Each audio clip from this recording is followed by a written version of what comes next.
कैसे स्टॉक की जिसके लिए इन्वेस्टर्स अभी काफ़ी परेशान थे कि मैडम ये स्टॉक काफ़ी नीचे जा रहा है और क्या करें। चलिए आज हम इसी स्टॉक की बात करते हैं। इस स्टॉक ने 760 तक के अपने सपोर्ट जोन से वापस अभी बैक बाउंस किया है। जी हाँ, और अगला ये टारगेट इसका 2400 तक के आसपास का मिल सकता है। अगर ऑल ओवर इस स्टॉक की बात करें तो 648 अपना 52 वीक लो के बाद इसने अपना जो हाई बनाया है एक साल में, वो बनाया है 2835 रुपये। जी हाँ, 2835 तक ये गया है और इसका करंट प्राइस 1811 है। फ्राइडे को इस स्टॉक में 4% तक का उछाल देखने को मिला है। अगर कंपनी के पीई की बात करें तो 56.4 तक इसका पीई है। साथ ही डिविडेंड भी ये कंपनी अपने इन्वेस्टर को देती है। आरओसी 27.4%, आरओई 22.2% है।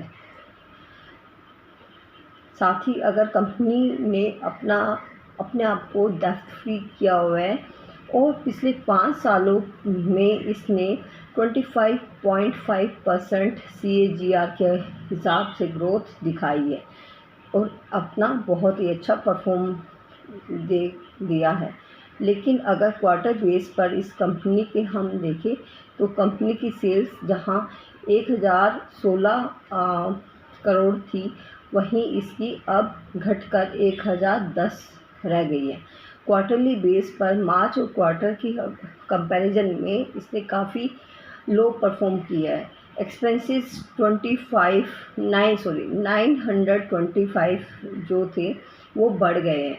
कंपनी के एक्सपेंसेस बढ़ने पर कंपनी के ऊपर लायबिलिटीज़ काफ़ी बढ़ गई हैं।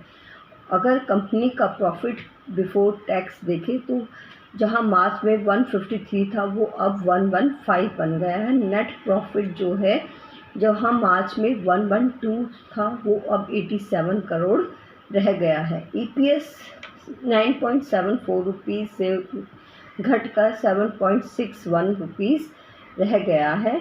अगर कंपनी का ऑल ओवर देखें तो कंपनी ने अपनी पिछले 10 सालों में 8% तक का कंपाउंड सेल ग्रोथ दिखाई है। 5 ईयर्स में 21% की और 3 ईयर में 47% की।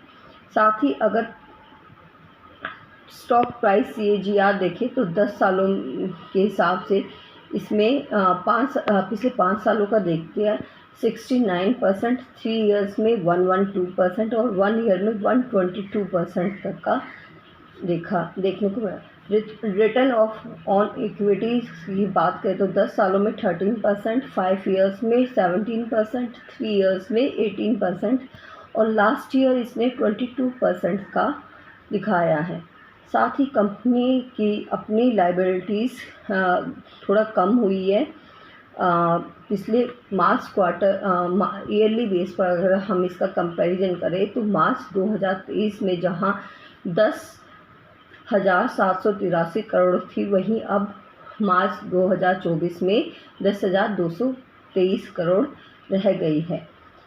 तो कंपनी का सबसे बड़ा प्रमोटर्स होल्डिंग देख लेते हैं, उसमें कोई फ़र्क नहीं आया है। क्वार्टरली बेस पर कंपनी में मार्च क्वार्टर से और जून क्वार्टर सेम ही रहा है, 74.5%। FIIs की होल्डिंग 3.26% से बढ़कर 3.91% हो गई है। DIS 6.14 से बढ़कर 3.20 रह गई है। DIS ने काफ़ी अपना इसमें ऑलमोस्ट 50% तक रिड्यूस की है अपनी होल्डिंग्स और प्रमोटर होल्डिंग्स पब्लिक होल्डिंग्स ज़रूर इसमें बढ़ी है, 16.10% से बढ़कर 18.38% बढ़ी है।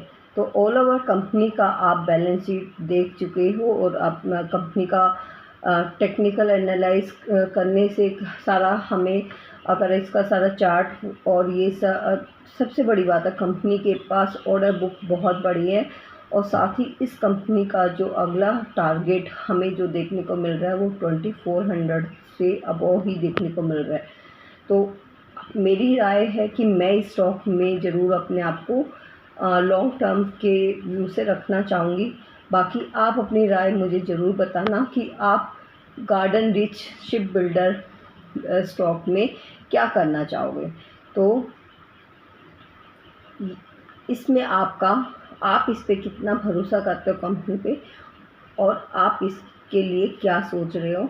बट सोचने और समझने से पहले मुझे लाइक और मुझे फॉलो और शेयर करना ना भूलें। Thanks for watching.